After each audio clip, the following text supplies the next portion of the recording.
on, everybody?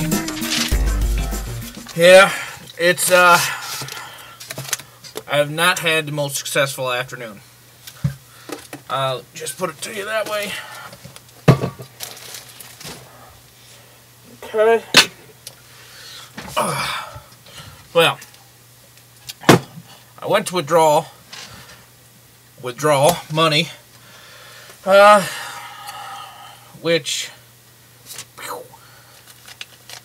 I have a ton of. Bam. Actually, I have very little, which is what I was. Any event. So this afternoon I went to do that, and apparently you need either a account number or an ID or a, what do they call those things? ATM card or something, which of course I don't have.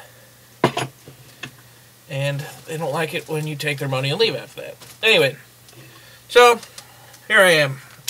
I understand there's a contest going on that I would like to partake of. You may notice my humongous chaw of gum. I make my own gum, so I'm pretty much chew it constantly. The more, the better. Well, my name's Case.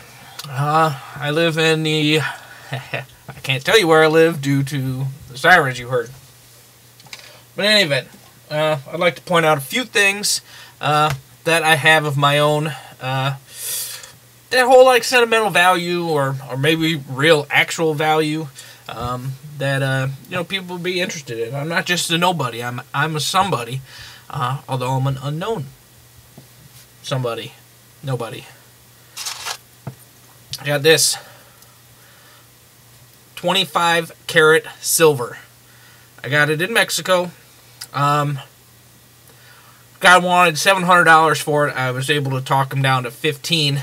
He came up right to my room off the beach. So I know it's quality. When you see a deal, you jump on it. So, got that. This here, pocket knife. It on switchblade, in fact. Made this one myself. 8th grade shop. There's a new technique that, not new to the industry, but new to our school. This part here is made of fiberglass.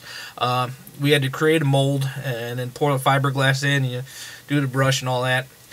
And then the painting was done by my friend Edgar Allen. He's talented. He does, you can see a little bit of camouflage. Not at Edgar Allan Poe. It was just I don't know why his parents named him that.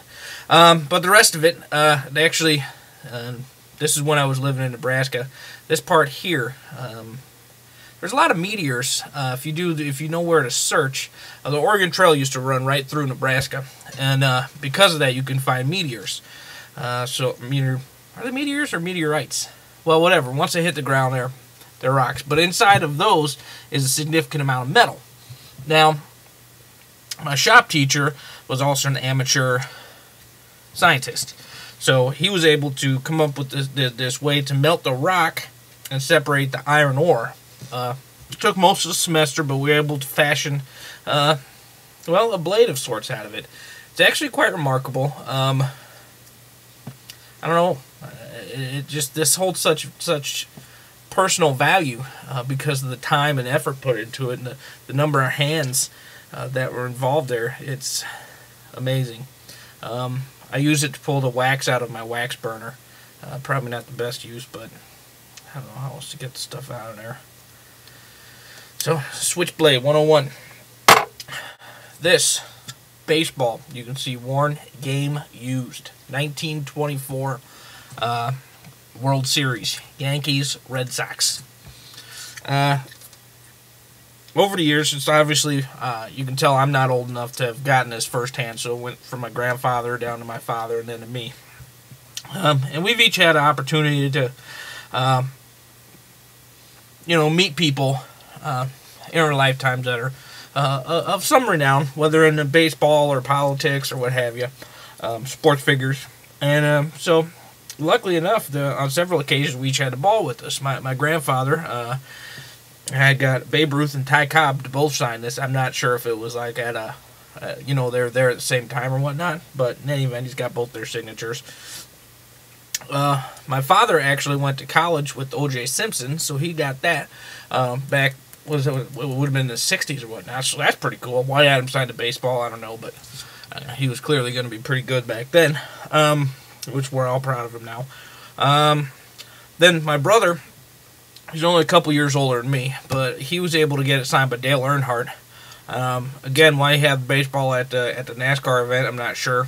And then recently, I had this baseball in my pocket when I met Commander-in-Chief Blagojevich. So I was excited about that. He was able to sign this. And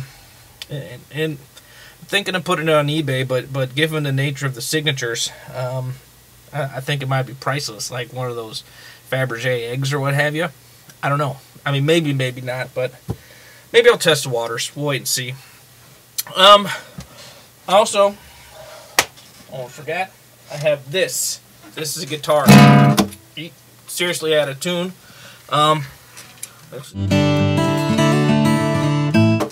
So anyway, I got that. I didn't even buy that one. This is really one of the most remarkable things that's ever happened in my life.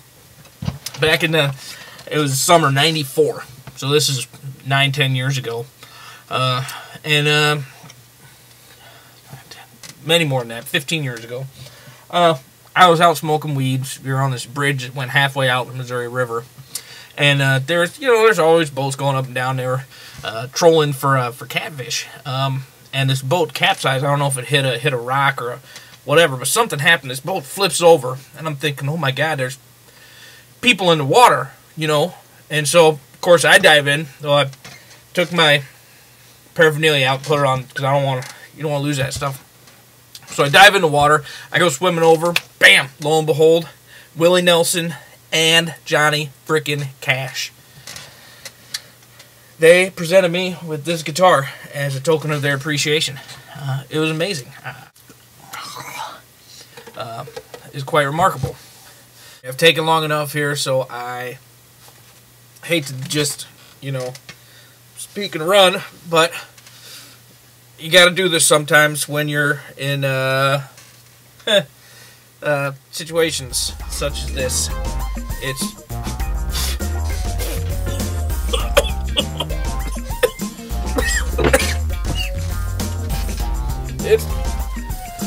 This is what happens times like this. Thank you guys for your time. Be good, and hopefully I'll see you around. Almost forgot my fork.